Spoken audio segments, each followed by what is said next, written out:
Bom dia, boa tarde ou boa noite, dependendo do horário que você esteja nos assistindo. Espero que todos vocês tenham passado uma semana abençoada, cheia da graça de Deus, não obstante a pandemia, que continua ceifando vidas e causando lockdown em várias cidades brasileiras. E é com tristeza que quero apresentar os nossos sentimentos aos familiares de grandes amigos que foram ceifados pela Covid-19 durante essa semana passada. Louvamos a Deus, pois a vida, por enquanto, continua para nós, e nessa oportunidade vos convido a uma leitura bíblica em Marcos, capítulo 8, versos 27 ao 29, que diz: Então Jesus e os seus discípulos partiram para as aldeias de Cesareia de Filipe. E no caminho perguntou-lhes: Quem dizem os homens que eu sou? Responderam: João Batista, outros Elias, mas outros alguns dos profetas. Então lhes perguntou: Mas vós, quem dizeis que eu sou? Respondendo Pedro, lhe disse: Tu és o Cristo, o Filho do Deus vivo. Meu querido irmão, minha irmã em Cristo, depois de tantos anos que você professa a fé cristã, que vai à igreja A, B, C ou D, sei que você sabe muito bem quem é o pastor de sua igreja, sabe o seu nome, conhece o estatuto da igreja, conhece e sabe de cor o CNPJ da igreja, a conta bancária, a chave do Pix de sua igreja. Mas a pergunta que lhes quero fazer nesta oportunidade é: quem é Jesus para você? Eis a questão. Cada ser humano tem capacidade para interpretar, para discernir e fazer as suas escolhas. Quando Deus criou o homem, deu-lhe como prêmio livre-arbítrio. Seja rico ou pobre, branco ou negro, sábio ou ignorante, todos têm esse privilégio, esse direito de fazer a sua própria escolha e as suas interpretações. Enquanto Jesus e seus discípulos viajavam rumo a Cesareia de Filipe, durante o bate-papo no caminho, Jesus nos deixa muito claro o que acabamos de afirmar. A variedade de escolha e interpretações de cada pessoa. Veja a pergunta de Jesus: quem dizem os homens que eu sou? Claro, na sua onisciência, Jesus sabia quais seriam as respostas de cada um. Porém, o que mais lhe interessava era saber: mas vós, quem dizeis que eu sou? Nós sabemos que Jesus é o Filho de Deus, a segunda pessoa da Trindade. Sabemos que Ele é o Senhor, o Salvador. Sabemos que quando tinha 30 anos, Ele partiu de Nazaré e foi batizado por João Batista no Rio Jordão. Mateus 3, 13 a 17 nos revela, nos fala tudo isso. Logo depois ele foi conduzido pelo Espírito ao deserto da Judéia para ser tentado. Também está escrito em Mateus 4, versículo 1 e 2. Após 40 dias e 40 noites no deserto, Jesus, pela virtude do Espírito Santo, voltou para a Galileia e deu início ao seu ministério público. Foi então que ele escolheu seus discípulos e começou a pregar por todas as partes as boas novas da chegada do reino dos céus. Também está registrado, e isto é Mateus 4, 17 ao 25. Sabemos que Jesus realizou grandes milagres, curando os doentes, expulsando os demônios, ressuscitando mortos, acalmando as tempestades, multiplicando o alimento e muitos outros milagres. Foram tantas as obras maravilhosas que o Evangelho de João afirma que seria impossível registrar todas elas. Está escrito lá em João 21, 25. Tudo isso nós sabemos, pois está escrito. Porém, a pergunta de Jesus para nós continua sendo: mas vós, quem dizeis que eu sou? A resposta dos discípulos foi interessante. E, na verdade, é ainda a mesma resposta dada por muitas pessoas na atualidade. Eles disseram que as pessoas diziam que Jesus era João Batista, o profeta Elias, o profeta Jeremias, ou outros profetas.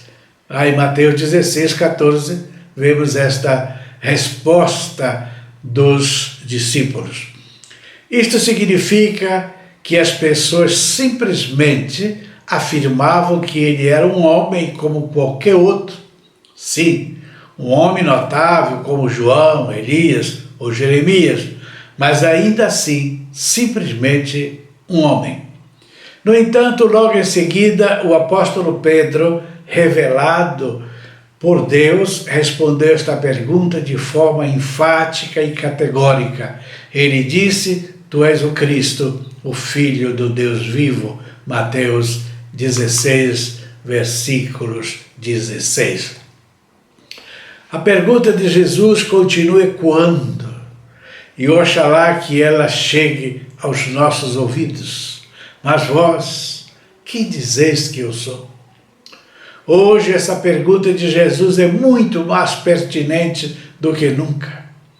Em uma dessas madrugadas me parecia ouvir esta pergunta ecoando aos meus ouvidos. Amanheci o dia e busquei o texto bíblico e comecei a meditar e escrever esses pensamentos respaldados à luz da Bíblia Sagrada. Sinceramente, não sei como todos nós responderíamos a esta tão importante pergunta de Jesus. Infelizmente, muitos de nós ainda não entendemos de fato quem é Jesus.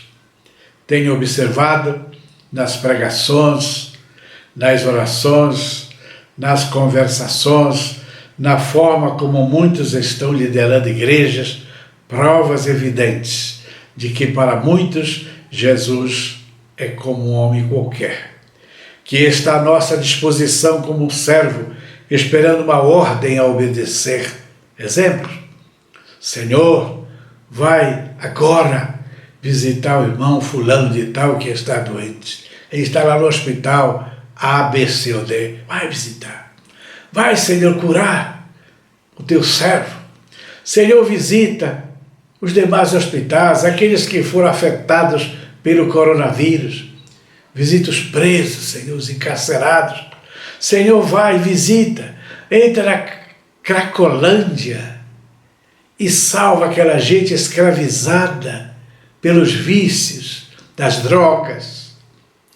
Tenho ouvido até pastores de joelhos dobrados sobre um confortável tapete, em um clima ameno produzido pelo ar-condicionado, com o microfone na mão, ordenando, impostando a voz e mandando Jesus ir visitar os povos do alcançado na janela 1040. Visita os muçulmanos, os budistas, os comunistas. Visita os doentes, os órfãos, as viúvas e necessitados.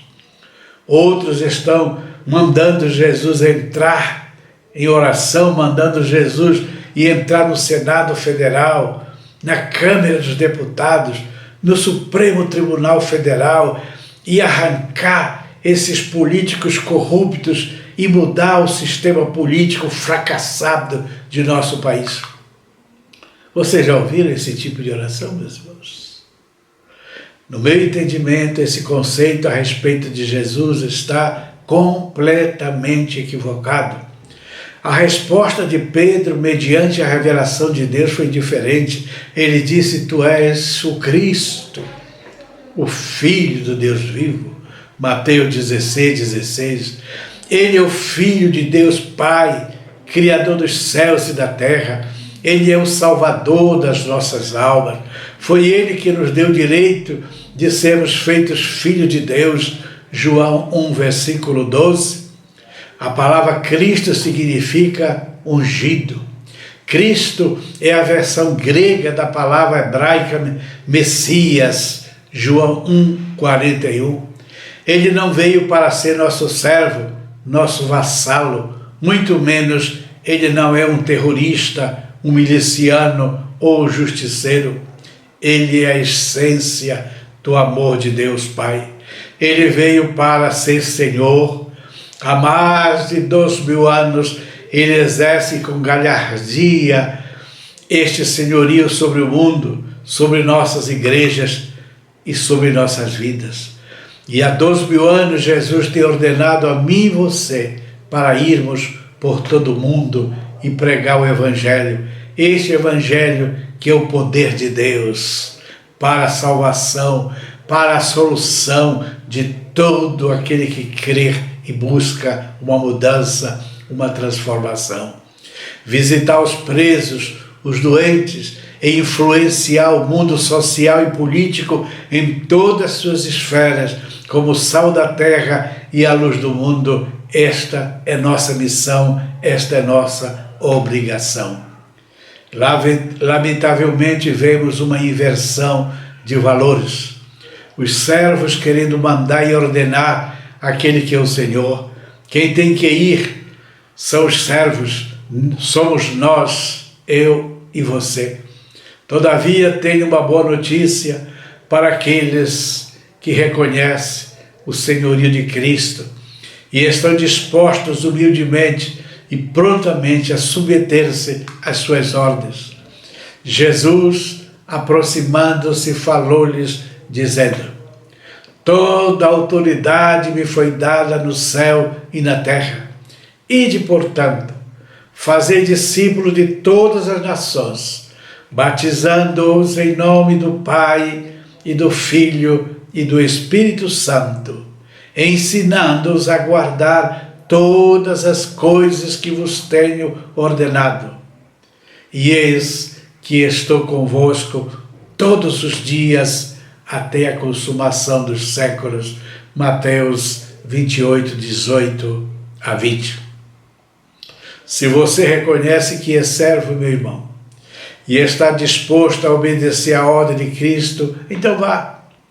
E Jesus vai com você, confirmando com os sinais, ungindo as suas palavras, ungindo as suas mãos quando impores sobre os doentes e fazendo aquilo que Ele deseja fazer por nosso intermédio. Na oração do Pai Nosso está o passo a passo de como devemos orar, considerando o senhorio e a soberania de Cristo. Portanto, vós orareis assim, disse o Senhor Jesus: Pai nosso, que estás nos céus, santificado seja o teu nome, venha o teu reino, faça a tua vontade, assim na terra como no céu. O pão nosso de cada dia dá-nos hoje, e perdoa-nos as nossas dívidas, assim como nós temos perdoados aos nossos devedores, e não nos deixes cair em tentação, mas livra-nos do mal, pois teu o reino, o poder e a glória para sempre. Amém.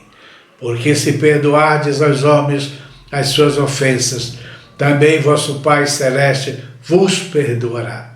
Se, porém, não perdoardes aos homens as suas ofensas, tampouco vosso Pai vos perdoará as vossas ofensas. Mateus 6, 9-13. Mesmo com os meus 76 anos, reconheço que ainda sou servo. E esse é o recado de Deus que humildemente vos entrego nesta oportunidade. Que o Senhor vos abençoe. Amém.